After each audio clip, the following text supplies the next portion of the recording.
Hello friends, this is Deepak and you all are watching my YouTube channel intelligence. तो आज हम लोग जो है चैप्टर फर्स्ट डेवलपमेंट से रिलेटेड जो कुछ रीजनिंग और असर्शन बेस्ड कुछ क्वेश्चन बनते हैं उनके ऊपर हम लोग डिस्कस करने वाले हैं यहाँ पे, जो कि कहीं ना कहीं बहुत इंपॉर्टेंट है और एग्ज़ाम में आपके पूछे जाएंगे। ठीक है, तो चलिए वीडियो करते हैं शुरू।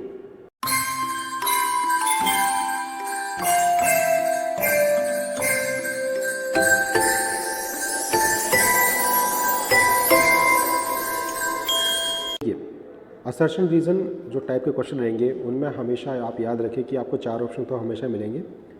ठीक है, एक जो आपका ऑप्शन रहेगा वो जैसे कि ऑप्शन ए, देखिए क्या लिखा है इसमें, both A and R true.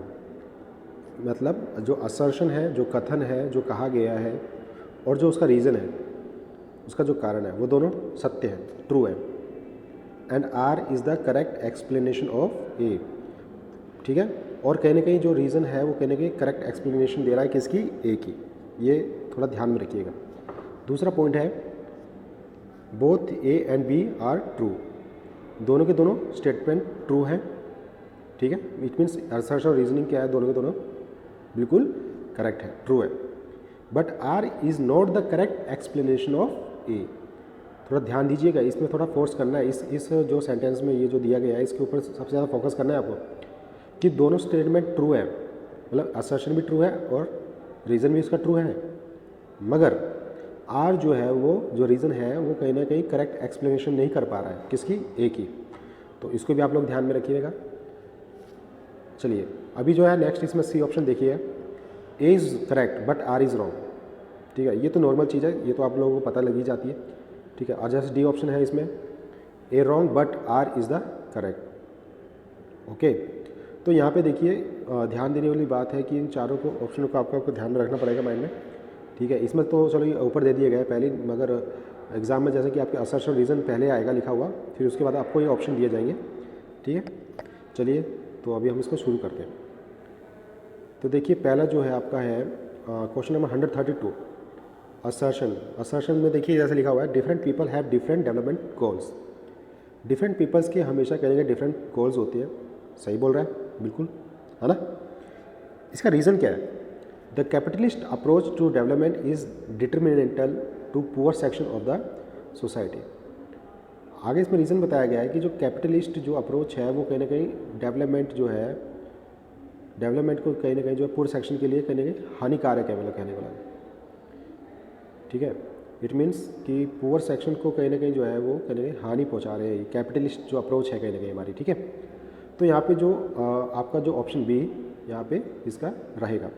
It means option B का मतलब क्या हुआ कि बोथ स्टेटमेंट्स आर ट्रू, है ना, मगर आर इज़ नॉट। देखिए यहाँ पे ऊपर लिखा हुआ है ऑप्शन बी इसका करेक्ट रहेगा यहाँ पे कि both A and R true, दोनों के दोनों जो है ट्रू है, but R is not the explanation of A. ठीक है, करेक्ट एक्सप्लेनेशन नहीं दे रहा है उसकी, ए की, असर्शन की। तो इसलिए हमने यहाँ पे क्या लगाया है, बी। इसको थोड़ा याद रखिएगा। चलिए अगले क्वेश्चन की तरफ बढ़ते हैं। Question number 132, assertion. असर्शन मतलब कथन। ठीक है, हमारा क्वेश्चन नंबर 132 तो हो चुका है। अब हम लोग पढ़ते हैं क्वेश्चन नंबर 133 की तरफ। तो 133 में क्या बताया गया है, जैसे कि इसमें असर्शन क्या दिया गया है, तो असर्शन में दिया गया है average income is better measures of index of development as compare to total income. Average income is better measure, मतलब कहने का जो एवरेज इनकम है वो एक बेटर मेज़र है किस चीज़ से रिलेटेड, डेवलपमेंट के इंडेक्स को जो है कहने के कंपेयर करने के लिए और टोटल इनकम को कंपेयर करने के लिए। ठीक है, अभी इसका रीज़न क्या बताया गया है, it is because countries have different population. इसका कारण ये है कि कहीं ना कहीं जो बहुत सी कंट्रीज़ जो है उनके जो पॉपुलेशन भी है वो भी कहीं ना कहीं डिफरेंट है। ओके, तो यहाँ हमने ऑप्शन ए लगाया है। इसका मतलब यह है कि जो दोनों स्टेटमेंट है, असर्शन और जो रीजनिंग है, वो दोनों करेक्ट है। देखिए आपके ऑप्शन ए दिख रहा होगा, क्या लिखा होगा ऊपर, both A and R true but R is the correct explanation of A. तो जो रीजनिंग है, जो रीज़न है, वो कहीं ना कहीं करेक्ट एक्सप्लेनेशन दे रहा है किसकी, ए की। तो यहाँ पे इसीलिए हमने इसको क्या लगाया, ऑप्शन ए लगाया है हमने इसका। ठीक है, थोड़ा ध्यान रखिएगा। ये बहुत इंपॉर्टेंट है भाई क्वेश्चन, मतलब इस टाइप के आपके एग्जाम में जरूर पूछे जाएंगे। चलिए अगला है, देखिए क्वेश्चन नंबर 134 असर्शन दिया गया है।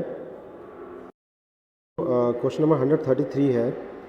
तो इसमें देखिए कहने के जो हमने ऑप्शन ए लगाया है वो किस लिए लगाया है कि दोनों जो स्टेटमेंट है वो कहने के ट्रू है, मतलब असर्शन और जो रीजनिंग है वो दोनों ट्रू है, मगर जो आर जो है वो कहने कहीं जो है वो करेक्ट एक्सप्लेनेशन दे रहा है किसकी, ए की। ठीक है, तो यहाँ पे इसलिए क्या है हमने ए ऑप्शन को लगाया। चलिए अगला देखते हैं हम लोग। असर्शन मतलब कथन इस तरह से है, the average income of a country is about $12,056, however the country is still not a developed country. देखिए इसमें बताया गया है कि जो एवरेज इनकम देखा जाए कंट्री का, ठीक है, वो तकरीबन कितना है $12,056। हालांकि जो कंट्री है वो अभी भी क्या है, कहीं ना कहीं डेवलप्ड कंट्री नहीं है। अच्छा, अब इससे रिलेटेड देखो रीज़न बताया गया है इस लाइन से रिलेटेड। तो इसमें रीज़न क्या है, the income levels are highly skewed for the country. तो कहने के जो ये इनकम लेवल है कंट्री का, ये बहुत ज़्यादा क्या है, एक तरह से डरावना है, कह सकते हैं डराने वाला है कहीं ना कहीं। तो यहाँ पे ऑप्शन ए लगाया गया है। इसका मतलब क्या हुआ, इसका मतलब ऑप्शन ये हो गया कि भाई दोनों स्टेटमेंट करेक्ट है, मतलब असर्शन और रीजनिंग दोनों करेक्ट हैं, और जो रीजनिंग जो असर्शन को कहने के जो रीज़न है वो कहने गई उसकी करेक्ट एक्सप्लेनेशन दे रहा है। Option A R is the correct explanation of A, आपको दिख रहा होगा यहाँ देखिए, option A both A and R true, R is the correct explanation of A. तो इसको जरूर याद रखिए, ठीक है ना। चलिए अभी नेक्स्ट क्वेश्चन तरफ बढ़ते हैं। Question number 135, a state has a per capita income of the 2,25,000 per annum. The infant mortality rate is state is 2%. So the state cannot be considered a developed state. इसका reason दिया गया है, there are medical facilities in the state but people fail to take their children to hospital in time. तो दोनों की मैं आपको इसकी व्याख्या बता देता हूँ, इसकी एक्सप्लेनेशन बता देता हूँ कि जो स्टेट है उसकी जो पर कैपिटा इनकम है वो है तकरीबन 2,25,000 पर एनम साल की, और वहीं पे उस कंट्री में देखते हैं कि जो IMR रेट है, इन्फेंट मोर्टेलिटी जो रेट है वो कहने के स्टेट की कितनी है, 2% है। So the state can not be considered a developed state, मतलब जो स्टेट है उसको हम लोग डेवलप्ड स्टेट के तौर पे नहीं मान सकते। अब इसका रीज़न बताया गया, there are medical facility in the state but people fail to take their children to hospital in time. तो ये तो गलत है, इसका कोई ये रीज़न तो बनता ही नहीं है। तो यहाँ पे हमने ऑप्शन सी लगाया। ऑप्शन सी क्या था, अगर आप देखें तो ऑप्शन सी क्या है, A is correct but R is wrong. Yes, तो इसमें भी यही सिंपल है कि भाई जो ये ऑप्शन दिया गया है असर्शन जो है वो एकदम करेक्ट है, मगर जो रीज़न है वो कहीं ना कहीं गलत है। भाई मेडिकल फैसिलिटीज़ मिल रही है तो कौन पागल थोड़ी है, बेवकूफ़ थोड़ी है कि अपने बच्चे को जो है कहीं ना कहीं हॉस्पिटल नहीं लेके जा सकता है या उसको नहीं पहुंचा पाएगा। तो ये रीज़न तो गलत है। तो इसमें इसका मतलब क्या हो गया, option C assertion is correct but the reason is false.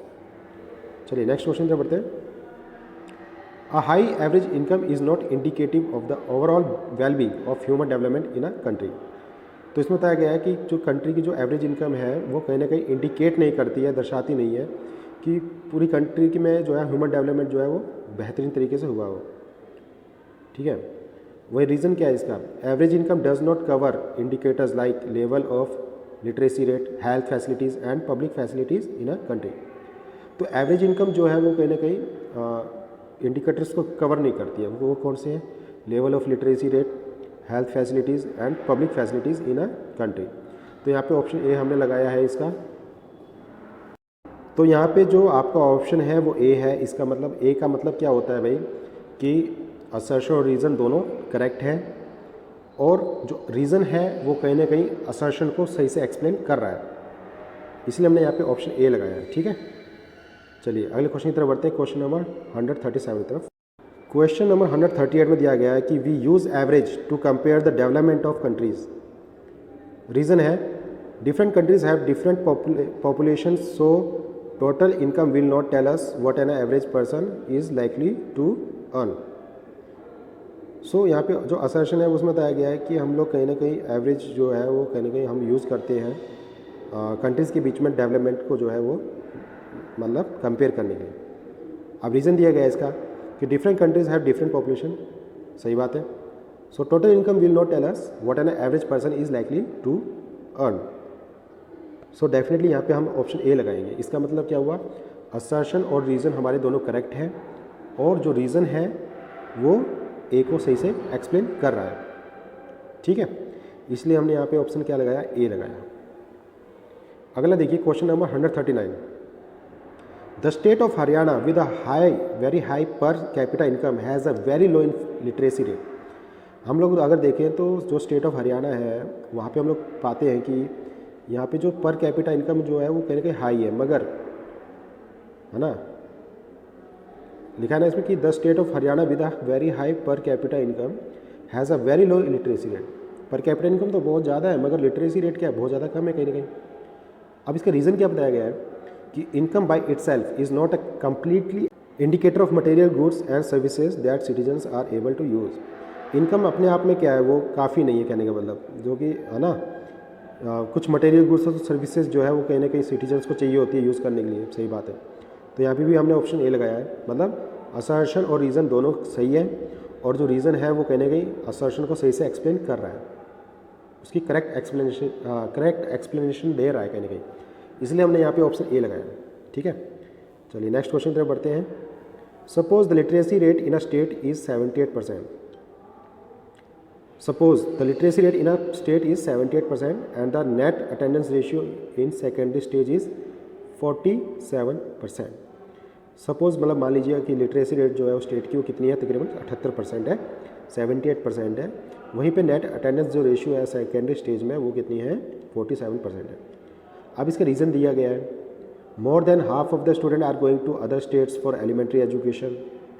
कि भाई जो हम लोग देखें कि अधिकतर जितने भी बच्चे हैं वो है ना, जो स्टूडेंट्स हैं मोर देन हाफ वो कहीं ना कहीं जो अदर स्टेट्स में जा रहे हैं एलिमेंट्री एजुकेशन लेने के लिए।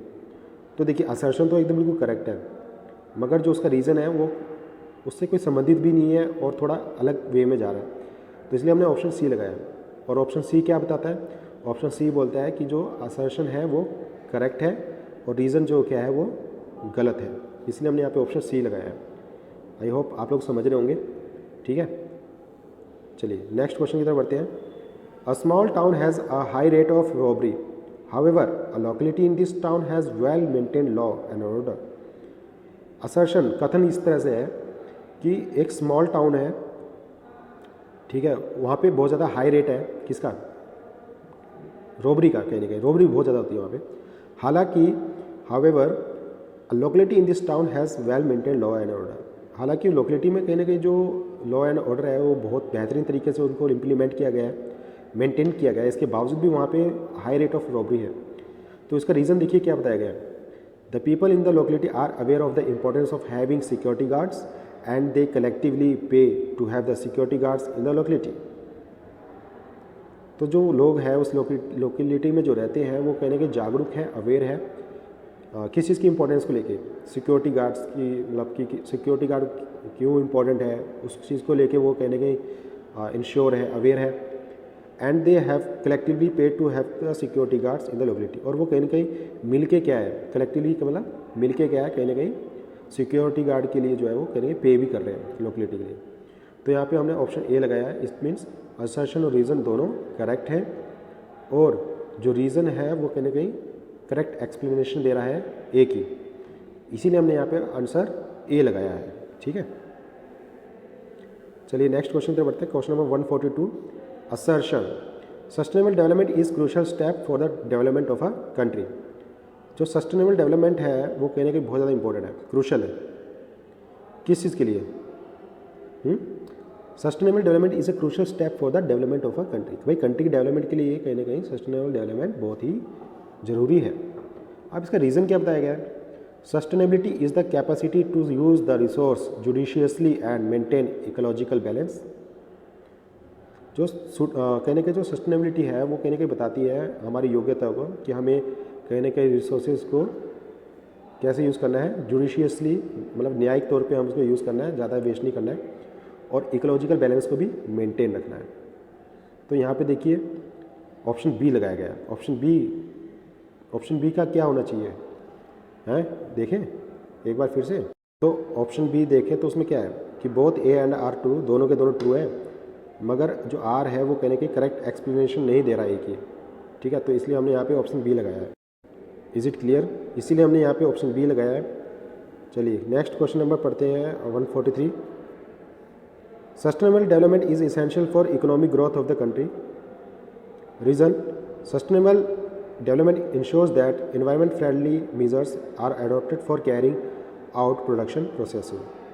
जो सस्टेनेबल डेवलपमेंट है वो कहने के बहुत ज़्यादा जरूरी है इकोनॉमिक ग्रोथ के लिए, कंट्री के लिए। और इसका रीज़न बताया गया है कहीं ना कहीं कि जो सस्टेनेबल डेवलपमेंट है वो कहने के सुनिश्चित करता है कि एनवायरनमेंट जो है वो कहने के फ्रेंडली रहे, है ना। वो ऐसे तरीके अपनाएंगे जिससे कि एनवायरनमेंट जो है वो बेहतरीन तरीके से रहे, हैं, और जो भी प्रोडक्शन प्रोसेस है वो भी होता रहे और एनवायरनमेंट फ्रेंडली भी जो है वो कहने का काम हो।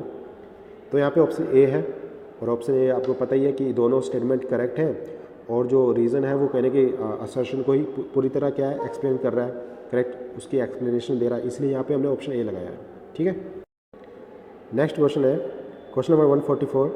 Normally your money can not buy you a pollution free environment और ensure you that you get unadulterated medicine. देखिए इसमें बताया गया है कि जो आपका जो पैसा है वो कहीं ना कहीं जो है पोल्यूशन फ्री एनवायरनमेंट को नहीं खरीद सकता है, और वो कहीं ना कहीं जो है अनअडल्टर्ड जो मेडिसिन है, मतलब जो मिलावटी दवाई आपको नहीं, मतलब एक तरह से क्या है मार्केट में क्या है हम लोग देखते हैं कि जो मिलावटी जो है वो कहने की दवाइयाँ मिल रही है, तो बिना मिलावट की दवाइयाँ जो है वो कहीं ना कहीं आप जो है नहीं प्राप्त कर सकते हो, चाहे कितना पैसा खर्च कर लो, कहने का मतलब। चलिए ठीक है, अब इसका रीज़न देखो क्या बताया गया है। Money may also not be able to protect you from infectious disease unless the whole of your community takes preventive steps. Money जो है वो कहीं ना कहीं क्या है हमें प्रोटेक्ट नहीं कर सकती है इन्फेक्शियस डिजीज से, ठीक है, जब तक कि पूरी कम्युनिटी जो है एक प्रिवेंटिव स्टेप्स ना उठाए। तो यहाँ पे जो इसका आंसर रहेगा वो ऑप्शन ए करेक्ट रहेगा। इट मीन्स असर्शन और रीज़न दोनों करेक्ट हैं, और जो रीज़न है वो कहने की करेक्ट एक्सप्लेनेशन दे रहा है असर्शन की, इसलिए यहाँ पे हमने ऑप्शन ए लगाया है। Remember it. Now next question number 145। Ground water in India is not over used. Reason, ground water is an example of renewable resource. तो यहाँ पे हमने ऑप्शन डी लगाया है। तो ऑप्शन डी क्यों लगाया है, उसके भी पीछे कारण है। वो कारण ये है, दिख रहा होगा आपको option D, A is wrong but R is the correct. मतलब असर्शन रॉन्ग है और जो रीज़न है उसका वो करेक्ट है, इसीलिए हमने इसको लगाया। सही बात है ना कि असर्शन तो बिल्कुल गलत ही है भाई, ग्राउंड वाटर जो है इंडिया में उसको यूज़ नहीं किया जाता है, गलत बात है। जबकि रीज़न तो उसका सही है कि भाई रिन्यूएबल रिसोर्स है, इसलिए हमने ऑप्शन डी लगाया है। चलिए अगला क्वेश्चन देखते हैं। Ground water is an example of renewable resource, सही बात है। Reason, if we use more than what is being replenished by rain then we would be overusing this resource. भाई अगर हम लोग जो है पानी का ऐसे ही यूज़ करते रहे, ठीक है, तो इससे कहीं ना कहीं जो है जो रेन है वो कहीं ना कहीं रिप्लेनिश नहीं हो पाएगी, या जो पानी की मात्रा है वो फिर से जो है क्या मतलब मेंटेन नहीं हो पाएगी। Then we would be overusing this resource, है ना। तो हम लोग क्या कहीं ना कहीं बहुत ज़्यादा ओवर यूज़ भी तो कर रहे हैं रिसोर्स का। तो यहाँ पे जो ऑप्शन ए हमने इसको लगाया है, और ऑप्शन ए आपको पता लग ही गया है, तो यहाँ पे ये रहेगा। अच्छा अगर क्वेश्चन नंबर 147 देखते हैं, तो इसमें असर्शन बताया गया है, increase in population, urbanization and industrialization lead to increase use for fossil fuels. भाई हम लोग क्या देखते हैं कि जो पॉपुलेशन है वो बढ़ रही है निरंतर, अर्बनाइजेशन भी बढ़ रहा है, इंडस्ट्रियलाइजेशन भी कहने की बढ़ रहा है, और इसने कहने की बढ़ावा दे दिया है फॉसिल फ्यूल्स को यूज़ करने के लिए, है ना। जब पॉपुलेशन बढ़ेगी तो कहने की फॉसिल फ्यूल्स की ज़्यादा नीड्स होगी। तो इसका रीज़न दिया गया है, over use of conventional energy resource has resulted in the phenomenon of green house effect. जो भी हम कन्वेंशनल एनर्जी रिसोर्स को यूज़ करते हैं तो इसका परिणाम क्या होता है कहीं ना कहीं कि ग्रीन हाउस इफेक्ट है वो कहीं ना कहीं हो जाता है। तो यहाँ पे ऑप्शन हमने बी लगाया है इसमें, और ऑप्शन बी क्या है जी, ऑप्शन बी क्या है याद है आपको कि जो रीज़न है या जो असर्शन रीज़न दोनों करेक्ट है, मगर कहीं ना कहीं जो रीज़न है वो असर्शन को सही से एक्सप्लेन नहीं कर पा रहा है, ठीक है जी। चलिए अगला क्वेश्चन नेक्स्ट पढ़ते हैं, क्वेश्चन नंबर 148। असर्शन दिया गया है, the crude oil reserves are going down for the entire world and the countries need to find substitute fuel for crude oil. भाई जो क्रूड ऑयल रिजर्व्स है वो कहीं ना कहीं बहुत ज़्यादा ख़त्म हो गए हैं और बहुत ज़्यादा डाउन चलते जा रहे हैं कंट्री के अंदर, और जो कंट्रीज़ हैं वो उसका कहीं ना कहीं सब्सटीट्यूट फ्यूल जो है वो क्रूड ऑयल का ढूंढ रही है। अब इसका रीज़न बताया गया है, a country that is dependent on imports for crude oil will demand more crude oil in the future, कि जो कंट्रीज़ है वो कहीं ना कहीं इम्पोर्ट के ऊपर अब डिपेंड हो चुकी है और जितनी भी क्रूड ऑयल उसकी डिमांड है वो कहीं ना कहीं फ्यूचर के लिए क्या है वो बढ़ती जा रही है कहीं ना कहीं। तो यहाँ पे हमने आंसर बी लगाया है। इट मीन्स असर्शन रीज़न दोनों करेक्ट तो हैं, मगर जो रीज़न जो है कहीं ना कहीं मतलब कह सकते हैं कि जो असर्शन को जो है वो कहीं ना कहीं एक्सप्लेन नहीं कर पा रहा है रीज़न। ठीक है, तो इसीलिए हमने यहाँ पे लगाया ऑप्शन बी। नेक्स्ट क्वेश्चन है, environment must be conserve while development is taking place. भाई एनवायरनमेंट को हमें कंजर्व करना चाहिए और डेवलपमेंट को भी कहीं ना कहीं हमें एक बढ़ावा देना चाहिए, उसको भी एक प्लेस देना चाहिए। रिसोर्स रीज़न है इसका, resource must be use in such a way that they are conserve for future generation. Resource को हम ऐसे यूज़ करें, इस तरीके से इस वे से यूज़ करें कि उन रिसोर्सेज को हम लोग फ्यूचर जनरेशन के लिए बचा सकें। तो यहाँ पे ऑप्शन बी लगाया है और ऑप्शन बी आपको पता ही लग ही गया है कि दोनों स्टेटमेंट तो ट्रू है, असर्शन रीज़न तो ट्रू है, मगर जो कहीं ना कहीं रीज़न जो है वो कहीं ना कहीं करेक्ट एक्सप्लेनेशन नहीं दे पा रहा है एक ही, इसलिए हमने ऑप्शन बी लगाया है इसको। और नेक्स्ट क्वेश्चन जो है इसमें असर्शन दिया गया है, a country that was extremely rich in natural resource has mainly relied on oil extraction for revenue generation for several centuries. However, the scientists predict that the country may become poor in the future if other means of generating incomes are not devised. Reasons इसका दिया गया है, oil is non-renewable resource and it is likely to get exhausted if not used judiciously. तो option A इसका correct है, मतलब assertion और जो रीज़न है वो कहने की दोनों करेक्ट है और जो रीज़न है वो कहने की करेक्ट एक्सप्लेनेशन दे रहा है असर्शन की, तो इसलिए हमने यहाँ पे ऑप्शन ए लगाया है। ठीक है, लास्ट क्वेश्चन है आपका, non renewable resource are abundant in nature. जो नॉन रिन्यूएबल रिसोर्स है अगर वो देखा जाए तो बहुत ज़्यादा मात्रा में हमारे पास मात्रा में है, और उसका रीज़न बताया गया है कि नॉन रिन्यूएबल रिसोर्स जो है उनको हम लोग रिप्लेनिश नहीं कर सकते हैं over a period of time. तो यहाँ पे ऑप्शन डी दिया गया है, और ऑप्शन डी क्या था अगर आपको याद हो तो, कि असर्शन करेक्ट है मगर जो रीज़न है वो तो ऑप्शन डी यहाँ पे जो रहेगा आपका करेक्ट, और जो ऑप्शन डी क्या बोल रहा है कहने की जो असर्शन है वो रॉन्ग है और रीज़न उसका करेक्ट है। ठीक है, तो आज के इतना काफ़ी है वीडियो में, इतना ही है आज के लिए, और बहुत प्यार आ रहा है आपकी तरफ से, और आप जो है कहने के वीडियोज़ को जरूर देखें, आपको बहुत ज़्यादा हेल्प होने वाली है। इसको शेयर करें, दोस्तों को भी कहने के दें। ठीक है, तो don't forget press bell icon of my YouTube channel, like share and subscribe my YouTube channel. Thank you very much.